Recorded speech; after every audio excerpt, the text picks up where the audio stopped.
Hər vaxtınız xeyir olsun, dəyərli müəllimlər, müdavimlər. Mən Natəvan Camalzadə, kurikulum üzrə təlimçi, hər birinizi salamlayıram.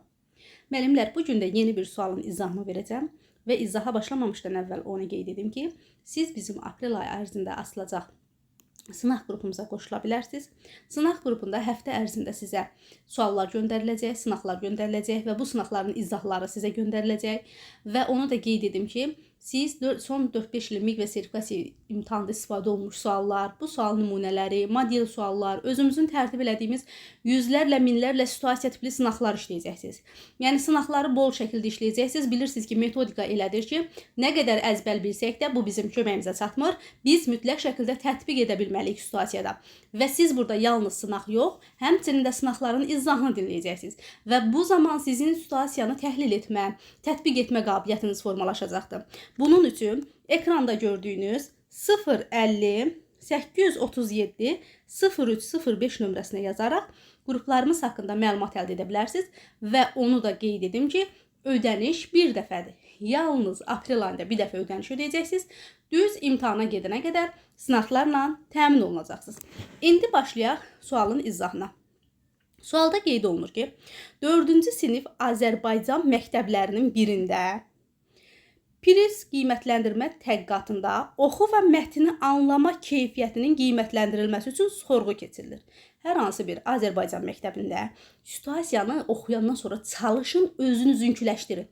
Başa düşdüyünüz kimi öz-özünə danış ki, Azərbaycan hansısa bir məktəbində 4-cü siniflər arasında priz qiymətləndirməsinə uyğun olaraq sorğu keçirilir. Bu qiymətləndirmədə beynəlxalq qiymətləndirmədir.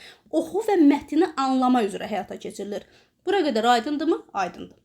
Bu qiymətləndirmə uşaqların 4 il ibtidai təhsil səviyyəsində təhsil aldıqdan sonra nə dərəcədə yaxşı oxuduqları haqqında beynəlxalq müqayisəli məlumatları təqdim edir.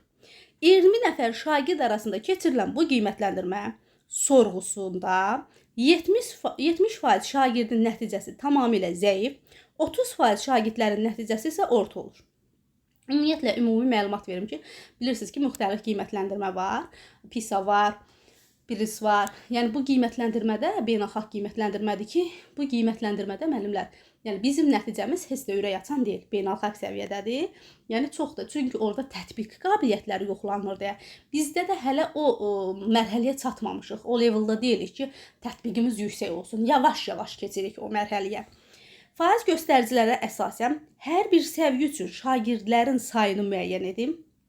Hesabladığınız nəticələri əsas götürərək qısa informativ mətn tərtib edin.